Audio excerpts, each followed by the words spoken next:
100 dengan tema Islam dan negara. Silakan Ustaz. Ya, terima kasih. Bismillahirrahmanirrahim. Assalamualaikum warahmatullahi wabarakatuh. Alhamdulillah alladzi bi ni'matihi tatimmus shalihat. Allahumma shalli wa sallim wa barik ala sayyidina Muhammad wa ala alihi wa sahbihi wa man tabi'ahu wa nasarahu wa wala, amma ba'du. Jamaah yang dirahmati Allah, kenapa kita bahas tema tentang Islam dan negara? Ada beberapa alasan. Yang paling utama alasannya adalah bahwa sebagian dari syariat Islam itu ketika turun di zaman Nabi, instalan aslinya itu adalah dilaksanakan dalam konsep bernegara. Jadi memang kalau kita bagi dua, perjalanan kehidupan Nabi Muhammad separuhnya itu sebagai warga biasa, sebagai orang Makkah yang dakwahnya dimusuhi orang. Tapi begitu beliau hijrah ke Madinah, maka posisi beliau langsung jadi kepala negara. Dan hukum-hukum syariat yang turun di masa Nabi itu, posisinya Nabi adalah kepala negara. Ya tentu negara di zaman itu nggak seperti di zaman sekarang, luasnya ya cuma seluas Madinah itu saja. Tapi bisa dianggap sebagai sebuah negara. Kenapa? Ya karena Nabi Muhammad diangkat oleh seluruh penduduk Madinah. Ya tentu perwakilan, zaman segitu kan belum ada pilpres gitu ya, atau pilkada langsung. Tapi ada kabilah-kabilah, para kepala-kepala suku dari kabilah itu sepakat mengangkat Nabi Muhammad sebagai pemimpin mereka dan diserahkan apa yang kita sebut sekarang dengan wilayah hukum. Jadi Nabilah yang menjadi hakim setiap ada masalah-masalah, baik itu rumah tangga atau masalah kriminal, termasuk masalah perang dan sebagainya. Ya seperti layaknya sebuah negara, ya walaupun masih dalam taraf yang masih katakanlah primitif ya. Jadi makanya nanti kalau kita lihat syariat Islam, wabil khusus ilmu fikih itu, apa-apa tuh semua serba negara, serba pemerintah dan sebagainya. Nah kalau kita kaitkan memang dengan konteks kita sekarang, nanti disitulah terjadi diskusi yang lebih kritisnya ya. Baik jamaah sekalian, sebelum kita ngurusin negara, sebenarnya keterkaitan antara Islam dan kepemimpinan ya, itu juga sudah ada di dalam ibadah-ibadah kita sehari-hari. Bahkan termasuk dalam ibadah sholat, zakat, puasa, haji juga. Itu semua tidak ada yang terlepas dari adanya kepemimpinan. Kita lihat dari masa kenabian dulu. Jamaah sekalian, sholat di masa Nabi yang berjamaah 5 waktu, masjidnya itu yang bangun negara di masa Rasulullah, karena Nabi yang bangun beserta para sahabat. Dan kemudian dikelola juga oleh negara. Bahkan 5 waktu sholat itu kan ditandai dengan panggilan azan. Nah Bilal bin Rabah yang ditugaskan sebagai muadzin, beliau tuh diangkat secara resmi oleh Nabi sebagai kepala negara sekaligus imam juga. Memang kalau di masa Nabi negaranya kecil, Nabi kepala negara dalam arti pemimpin Madinah secara keseluruhan, baik muslim atau non muslim. Tapi juga Nabi adalah imam rawatib masjid. Nah panggilan azan itu datangnya dari Nabi sebenarnya. Maksud saya begini, memang benar ada ketentuan waktu sholat secara umum, misalnya zuhur ketika matahari di atas kepala ya, dan sedikit bergeser ke arah barat, istilahnya zawalus syamsi. Kemudian maghrib ketika matahari terbenam, terbit fajar dan sebagainya. Tapi semua waktu-waktu sholat itu yang punya wewenang untuk memerintahkan, mengumpulkan orang untuk ke masjid dan azan, itu adanya di tangan Nabi Shallallahu Alaihi Wasallam. Nanti kalau ada kondisi-kondisi tertentu, Bilal bisa saja disuruh oleh Nabi, jangan qomat dulu, atau jangan azan dulu, atau jangan manggil orang dulu dan sebagainya. Banyak kasus yang kejadiannya seperti itu. Maka kadang-kadang azan itu juga dilakukan oleh Bilal, tentu atas perintah Rasulullah ya, demi kepentingan negara juga. Misalnya waktu lagi perang, dilantunkanlah azan. Pernah suatu ketika misalnya Nabi dan para sahabat perang Khandaq selama berhari-hari ya, sampai meninggalkan sholat zuhur, asar, maghrib, dan isya. Lalu di tengah malam Nabi perintahkan kepada Bilal untuk azan dan mengumpulkan orang satu Madinah itu.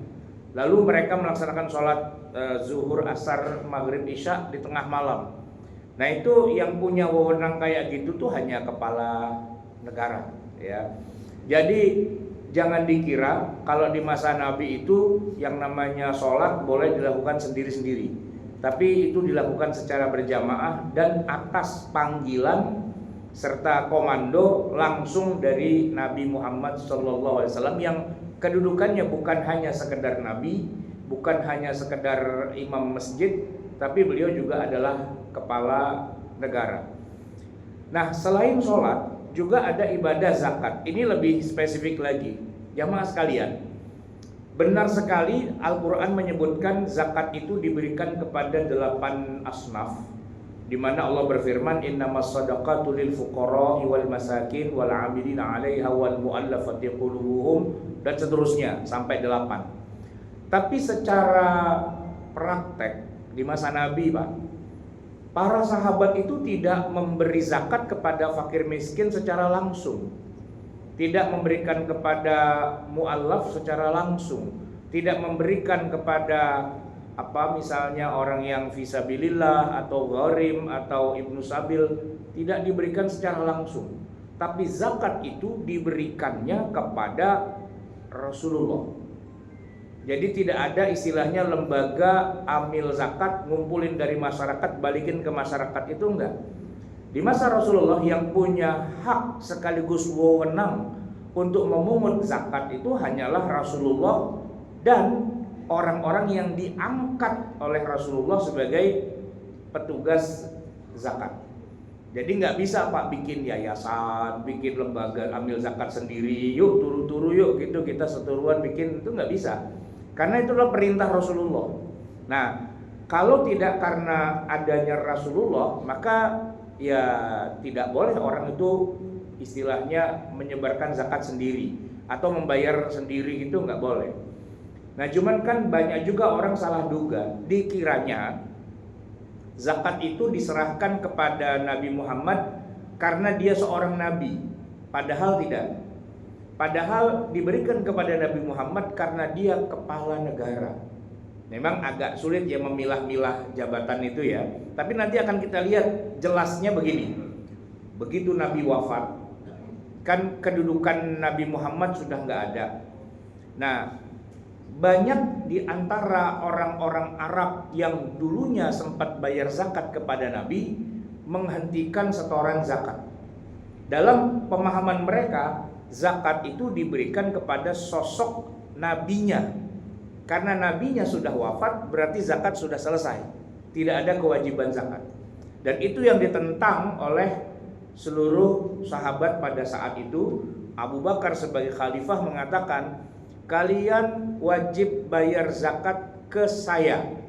Saya di sini bukan Abu Bakar sebagai sosok pribadi, tapi sebagai pejabat negara, sebagai kepala negara. Dan terjadi perang juga itu Pak, panjang juga perang melawan orang-orang kafir yang tidak mau bayar zakat. Bayangin Pak, orang tidak bayar zakat, negara mengeluarkan resolusi jihad, memerangi orang-orang yang tidak bayar zakat itu. Nah itu Pak, kalau bukan negara mana bisa dilakukan. Makanya zaman sekarang Pak, orang pada kagak bayar zakat santai aja. Ya, nggak ada yang bisa nuntut, nggak ada yang bisa apa. Kenapa? Ya karena memang tidak dijalankan seperti yang terjadi di masa Rasulullah. Negaralah yang mengurus zakat itu. Nah bahwa kemudian nanti 8 asnaf itu gimana? Nah itu tergantung negara mau diapain, cara baginya gimana dan sebagainya, itu sudah internal negara. Masyarakat tahunya cuman setornya kepada negara gitu doang. dan tidak kepada orang-orang fakir miskin secara langsung. Jamaah sekalian, ternyata urusan negara ini juga terkait juga dengan puasa. Ya, benar bahwa puasa itu dimulai sejak terbit fajar dan terbenam matahari. Tapi lagi-lagi begini Pak, bayangkan di masa Rasulullah belum ada jadwal waktu sholat, belum ada jadwal imsakiyah, dan juga belum ada jam. Terus bagaimana caranya bikin orang sepakat, oke ini udah subuh, oke ini sudah maghrib. Tidak ada jam, tidak ada TV, tidak ada radio. Ya satu-satunya cara dengan azan. Dan azan itu siapa yang memerintahkan? Ayo azan. Itu ya Rasulullah sebagai kepala negara. Nah maka orang-orang di Madinah itu tidak akan mulai puasa ya, kecuali setelah dengar azan subuh. Dan orang-orang tidak berbuka puasa kecuali setelah mendengar azan maghrib. Di mana dua azan itu dan juga semua azan itu diprogram atau diperintahkan itu oleh kepala negara, oleh Rasulullah, dan begitu juga oleh para khulafaur rasyidin sepeninggal beliau. Jadi puasa itu Pak ngikut jadwalnya kepala negara. Walaupun mungkin ada orang yang lihat kayaknya udah terbenam deh itu matahari, tapi siapa yang berani makan? Siapa yang berani minum kalau belum dengar azan dari Masjid Nabawi? Nah begitu juga masalah tanggal 1 Ramadannya, tanggal 1 Syawalnya, dan juga tanggal 10 Zulhijjahnya. Di masa Nabi banyak orang yang bisa melihat hilal, ya kan? Atau mungkin bisa menghitung dan sebagainya. Tapi yang punya wewenang mengetuk palu, besok kita puasa, besok kita lebaran, itu hanya Rasulullah sebagai ya kepala negara. Kapasitasnya sebagai kepala negara. Kenapa sebagai kepala negara? Karena kalau dia sebagai nabi, ya sebagai nabi, beliau nggak perlu dapat laporan dari sahabat. Jibril aja bisikin dari langit, udah maghrib no, suruh azan Bilal, kan gampang. Tapi Nabi nggak begitu. Nabi menerima dulu laporan dari para sahabat. Adakah di antara kalian yang melihat hilal? Masing-masing pada kasih laporan begitu. Ada yang lihat, ada yang enggak dan sebagainya. Tapi keputusan besok Ramadan atau tidak itu tidak diambil oleh masing-masing individu. Misalnya gitu Abu Bakar mentang-mentang dia masuk Islam pertama, terus dia bilang, menurut saya besok puasa dah. Terus tiba-tiba orang bilang enggak, kalau saya bilang enggak ada begitu Pak.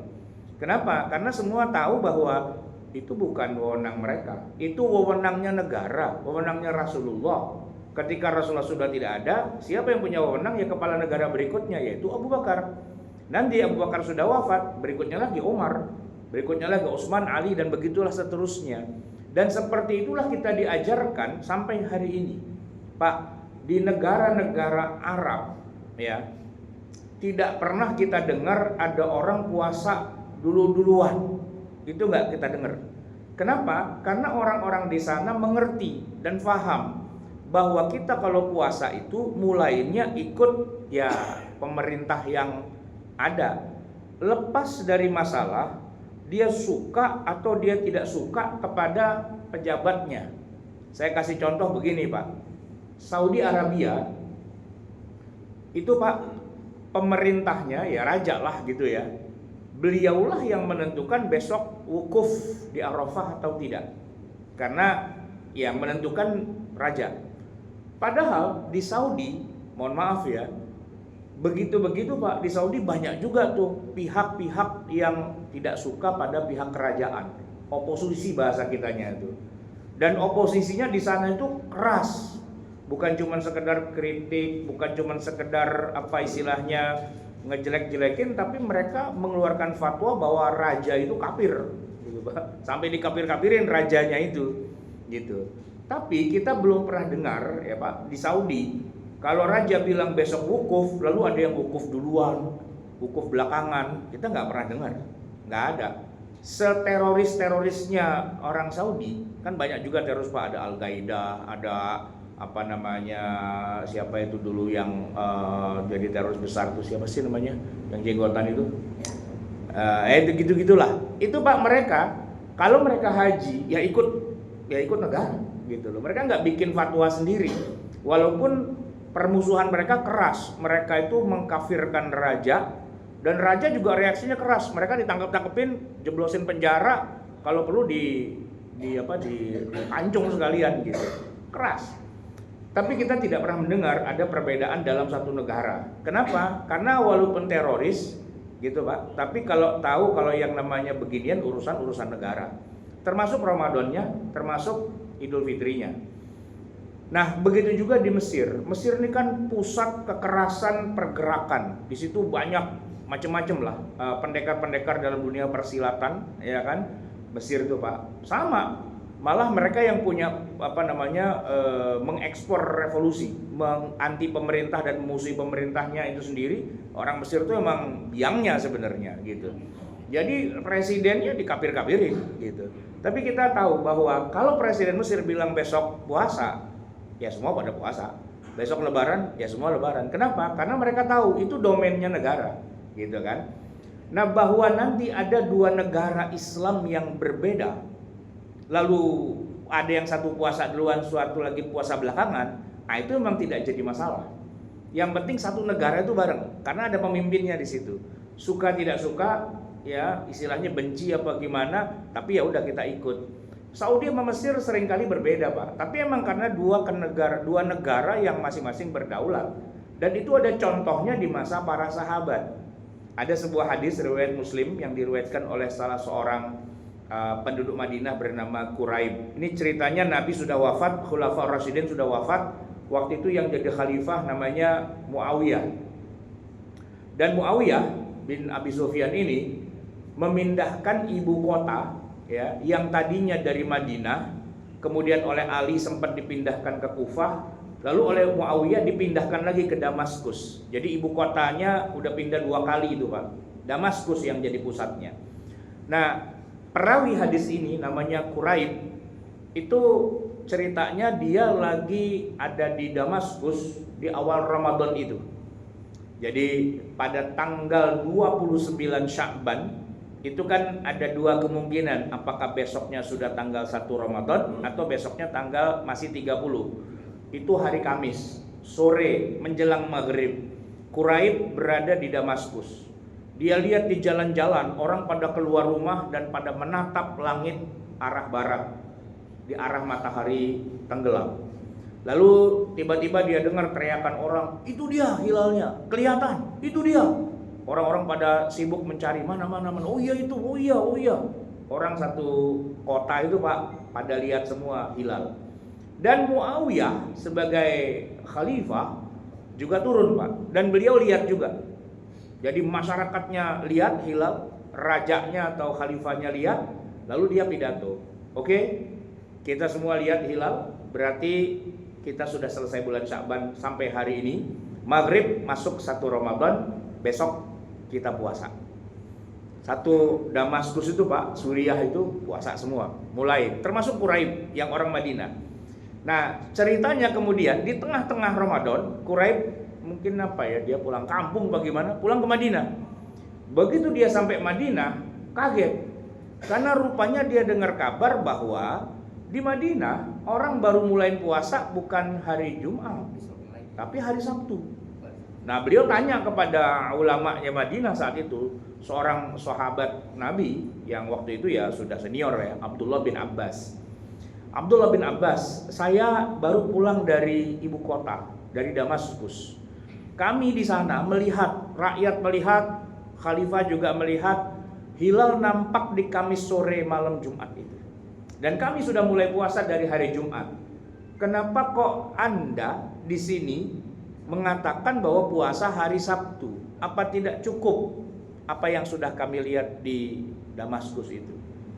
Jamaah sekalian, Abdullah bin Abbas, orang yang paling mengerti agama dan paling mengerti Quran, kemudian menjelaskan, setiap wilayah itu punya matla', tempat untuk melihat itu beda-beda. Dan Rasulullah membolehkan hal itu. Artinya karena ini jaraknya jauh Pak, dari Madinah ke Damaskus itu kalau naik pesawat sampai 2 jaman lah gitu. Lebih dari 1000 kilo jaraknya. Sini Bali gitu kira-kira. Nah itu kata Abdullah bin Abbas, nggak apa-apa kalau kalian orang-orang Damaskus melihat hilal pada hari Kamis sore malam Jumat, ya kalian puasa. Tapi kami di sini di Madinah kami nggak lihat. Jadi ya kami putuskan usia bulan Sya'ban itu sampai 30 hari. Jadi kita baru mulai puasa hari Sabtu. Hakadza 'allamana Rasulullah. Begitulah Rasulullah mengajarkan kepada kami. Jadi perbedaan awal itu sudah ada di zaman para sahabat, bahkan Nabi sudah mengajarkannya, tapi dengan satu hal. Jaraknya jauh. Gitu. Karena kalau jaraknya satu rumah kayak di kita, Pak, bapaknya NU, bininya Muhammadiyah. Nah, ini kacau nih, Pak. Ya kan? Lakinya puasa duluan, bininya kagak mau masakin buat sahur, gitu kan? Dan lebih repot lagi kalau Idul Fitri. Kita mau lebaran ke rumah saudara, nelpon dulu, Pak. Udah lebaran belum di situ? Belum. Kagak jadi kita, gitu kan? Kenapa? Karena beda. Padahal saudara kita mah dekat, cuman samping rumah doang, tapi karena dia belum lebaran dan kita udah duluan kan jadi kacau, Pak. Nah, itu tidak pernah terjadi dalam sirah nabawiyah para sahabat, para tabi'in, bahkan juga di negeri-negeri Islam itu tidak. Kalau antar negara berbeda, iya. Iya benar. Bahkan berbedanya bisa sampai 2 hari, bahkan 3 hari, iya. Tapi tidak untuk satu negeri, gitu loh. Nah, itu baru terjadi di kita aja, di Indonesia aja. Ya saya nggak tahu juga apakah karena Indonesia ini terlalu besar negaranya, kita punya 3 belahan waktu begitu kan, Indonesia bagian barat, bagian tengah, bagian timur. Tapi itu terjadi, Pak, dan sering terulang-ulang. Tapi biasanya ini bukan masalah pakai ru'yat atau pakai hisab, bukan itu, Pak, masalahnya. Masalahnya suka atau tidak suka dengan negara, itu, Pak, masalahnya. Jadi kalau kelompoknya lagi masuk dalam kenegaraan, diangkat jadi menteri agama lah, apa segala macam, dia pro pada jadwal yang ditentukan oleh pemerintah. Cuman kalau yang kelompoknya di luar gitu kan, jadi oposisi, ya apapun juga dioposisikan, termasuk lebaran pun oposisi juga. Kalau pemerintah bilang besok Sabtu, kita duluan Jumat gitu, Pak. Pokoknya yang penting beda. Kenapa? Karena saya tidak suka pada negara. Gitu, Pak. Dan itu gantian. Nanti yang di dalam keluar, yang luar di dalam, nah begitu dan seterusnya. Jadi ini kita berpuasanya puasa politik gitu, berlebarannya lebaran politik, masalah suka tidak suka. Cuman kadang-kadang yang dibawa-bawa, ini hisab bagaimana, ini ru'yat gimana, padahal nggak ada hubungannya dengan itu semua. Nah tetapi memang itu sudah jadi kebiasaan di negeri kita, berbeda-beda gitu, dan tentu ada hikmahnya juga. Paling tidak ya orang-orang kayak saya gini, Pak, para ustadz itu senang juga kalau ada perbedaan. 2 tahun yang lalu tuh saya ingat banget, negara mengumumkan lebaran tuh hari Sabtu. Tapi sebagian umat Islam ada yang sudah lebaran hari Jumat gitu.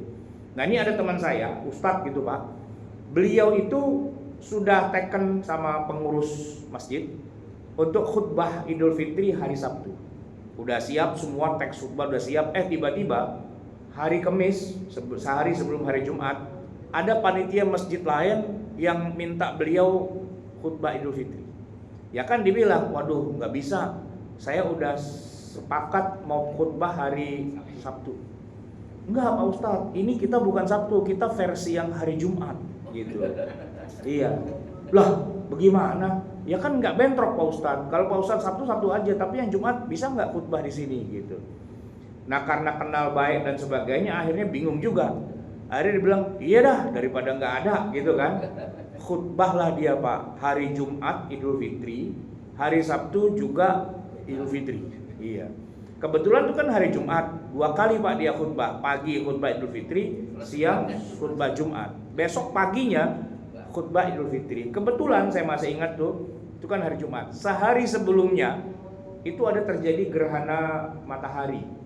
Jadi zuhur itu dia juga khutbah sholat gerhana. Jadi Kamis khutbah, Jumat khutbah pagi, Jumat siang, terus hari Sabtu dia khutbah juga. Karena teman saya bercandain gini, Pak, tanggung ente khutbah aja hari Minggu juga. Di mana? No, di gereja gitu kan. Jadi jamaah sekalian, ada hikmahnya juga ya kan, karena lebarannya beda-beda. Nah sebenarnya kalau aslinya di masa Nabi, bukan masalah hisab, bukan masalah ru'yat, tapi siapa yang pegang palu untuk menentukan besok puasa atau tidak, kan harus ada. Nah yang harus adanya harus satu aja, nggak boleh semua pegang palu, itu jadi kacau, tangtong kan jadi nggak jelas juga gitu kan. Nah, kemudian jamaah sekalian, tadi kita ngomongin sholat, kemudian kita ngomongin zakat, kita udah ngomongin puasa, lalu kita ngomongin haji.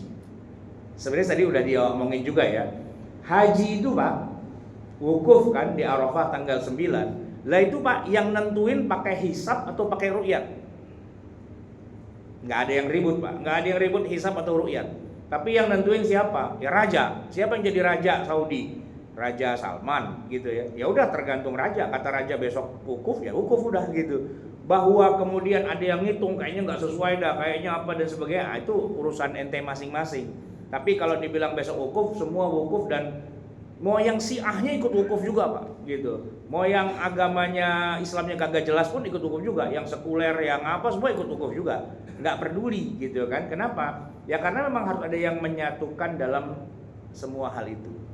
Baik jamaah sekalian, barulah kemudian sekarang kita masuk tentang ke masyarakatan ya. Tadi kan masalah ibadah-ibadah. Pak, dalam agama Islam yang namanya pernikahan itu kan harus pakai wali. Tidak sah sebuah pernikahan kalau nggak ada walinya. Dan syarat dari wali itu kan harus muslim. Pertanyaannya begini Pak, kalau ada seorang perempuan dari keluarga non muslim, katakanlah sekeluarga Kristen semua, atau Hindu semua, atau Buddha semua gitu kan, atau Konghucu semua, tapi wanita ini kemudian dapat hidayah, dia baca syahadat, masuk Islam, pengen nikah.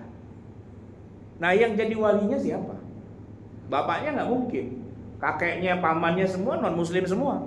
Siapa yang bisa jadi wali dari seorang wanita yang tidak punya wali? Ya jawabannya as-sultanu waliyu man la waliyalaha. Ya kita menyebutnya istilahnya wali hakim. Nah wali hakim itu siapa? Pak Ustadz? Bukan. Ya kan? Wali hakim itu siapa? Tokoh masyarakat? Bukan. Wali hakim itu adalah kepala negara. Tergantung dia ada di negara mana. Kalau dia di Saudi ya raja gitu. Kalau dia di Indonesia ya presiden. Ya sekarang ini Pak presidennya namanya Presiden Prabowo. Ya walinya Prabowo. Cuman kan nggak mungkin Presiden Prabowo ngurusin orang mau kawin kayak gitu kan. Ada berapa banyak masa tiap hari kerjaannya ngider dari KUA kan, nggak mungkin. Dia punya bawahan. Ya perpanjangan tangannya lah Menteri Agama. Tapi gitu juga Menteri Agama kan wilayah Indonesia luas Pak, berapa provinsi kan. Nah dia punya kantor agama di setiap provinsi. Nanti di setiap kabupaten, terus ada di setiap kecamatan, namanya kantor urusan agama. Jadi yang berhak jadi wali itu adalah KUA, yang merupakan perpanjangan tangan resmi dari kepala negara gitu. Bukannya Pak Ustadz gitu, nikah sama Pak Ustadz di pesantren mana gitu, tanya mana surat nikahnya, ada nih, ternyata suratnya pakai kop surat Pak, surat nikah pakai kop surat, ada stempel yayasan, kan nggak sah itu Pak, ya kan? Yang namanya surat nikah ya harus dari kantor negara, kantor KUA yang benar gitu kan, karena walinya harus negara, itu dalam pernikahan. Nah nanti dalam masalah hukum positif di satu negara, ya benar Pak, dalam agama Islam tuh Pak, orang kalau berzina kan dirajam atau dicambuk 100 kali. Orang mencuri kan tangannya dipotong. Orang yang membunuh nyawa dibalas dengan nyawa dan sebagainya, namanya qisas. Tapi Pak, potong tangan pencuri, merajam orang pezina itu kan nggak boleh dilakukan secara perorangan. Tidak boleh dilakukan oleh sebuah jamaah pengajian. Jamaah setelah pengajian ini nanti kita saksikan di depan ada proses pemenggalan kepala gitu, nggak bisa, nggak boleh. Yang akan dilakukan oleh Pak Ustadz dari DKM masjid kita nggak bisa Pak, masuk penjara itu Pak Ustadznya gitu. Karena yang boleh melakukannya hanya negara.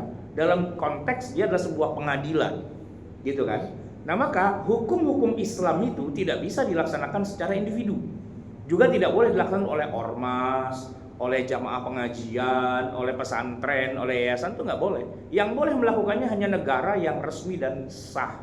Nah kalau tidak ada lembaga yang resmi dan sah dari negara, ya maka tidak boleh ada seorang pun yang melakukannya. Nah oleh karena itu jamaah sekalian, keberadaan negara itu menjadi bagian yang tidak terpisahkan dari hukum-hukum agama, karena banyak hukum agama yang ditentukan oleh negara. Nah, problematikanya adalah begini jamaah sekalian. Kalau kita hidup zaman Nabi, kepala negaranya langsung Nabi, semua langsung ya mantaplah kepala negara kita gitu kan. Atau di zaman para sahabat itu ada Abu Bakar, Umar, Utsman, Ali, orang-orang soleh semua.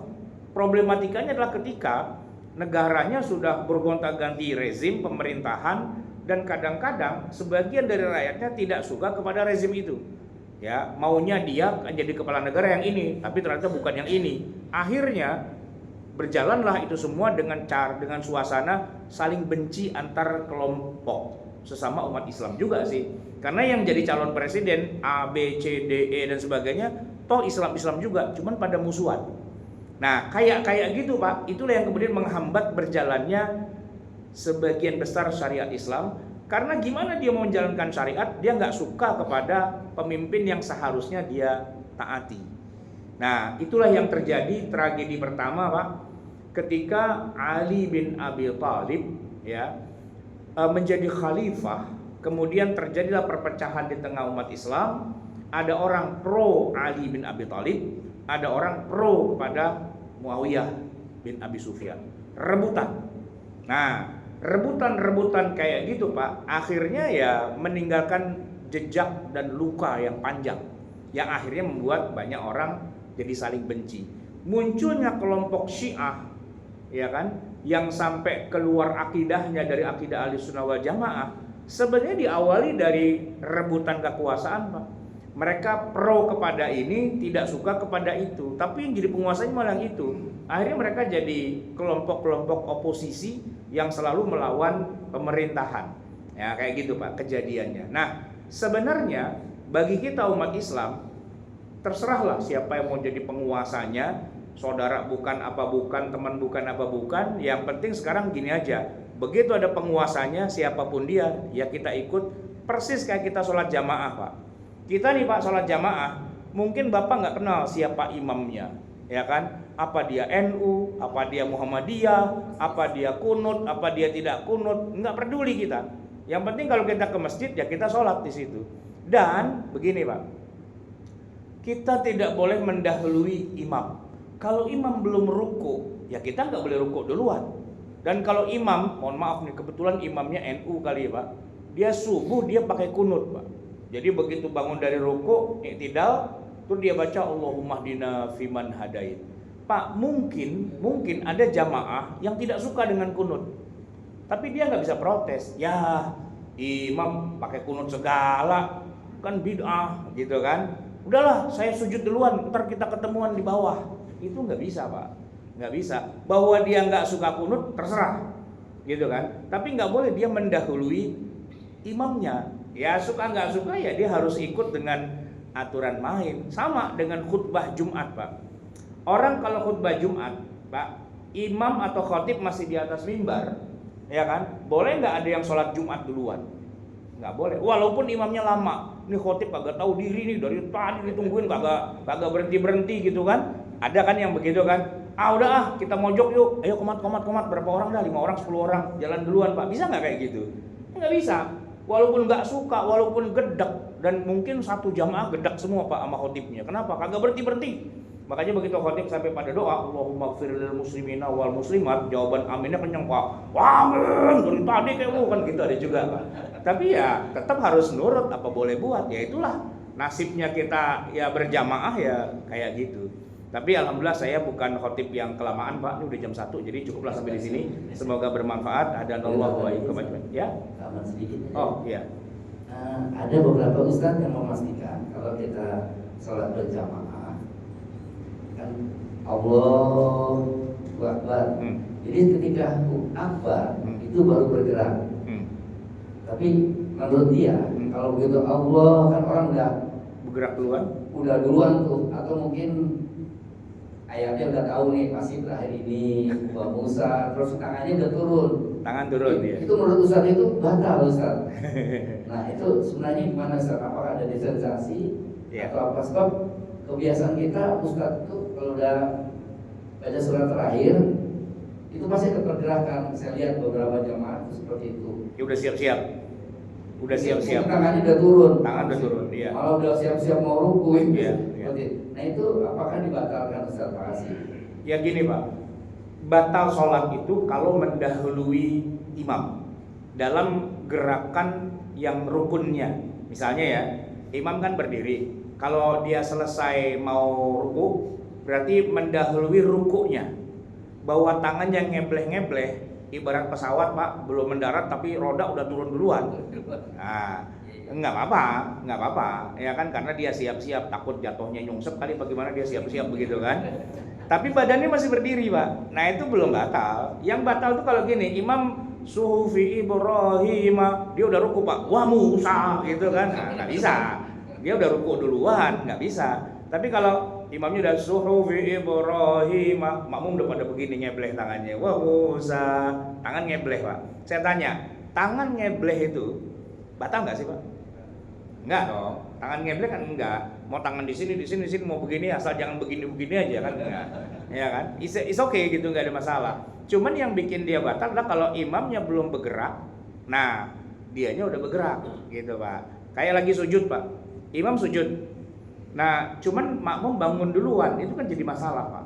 Ya, sebagian lagi mengatakan itu kalau 2 kali jadi batal, kalau sekali mungkin enggak, mungkin kesalahan. Kayak begini Pak, ini lagi sujud, ya lagi sujud nih, tiba-tiba ada masbuk tuh nggak ketahuan jalannya, tiba-tiba dia bilang begini, Allahu Akbar. Dipikir imam yang bilang Allahu Akbar, ternyata masbuk. Ini kan sengek banget nih masbuknya kan. Orang lagi sujud Pak, emang imam rada lama sujudnya, emang payah juga tuh imam, nggak kompak kan. Tiba-tiba ada masbuk datang langsung gini, Allahu Akbar gitu kan. Nah orang pada bangun, imam masih di situ. Woi siapa yang Allahu Akbar tuh? Saya Pak, saya masbuk. Lu jangan samain imam suara lu gitu loh. Minimal dia pelan aja, Allahu Akbar gitu aja. Dia samain sama imam. Imam kan Allahu Akbar kan gitu kan. Allahu Akbar, dia datang. Allahu Akbar. Nah pada bangun orang. Nah ini masbuknya yang kita gebukin rame-rame kan gitu. Orang mah kalau kesalahan sekali gitu Pak nggak masalah gitu ya. Baik, ada lagi Pak? Cukup lah ya? Ada lagi? Itu ditekankan sama dia, kenapa? Jadi sholat itu dianggap baris berbaris Ustaz. Ya. Baris ya, gerak, baru gerak.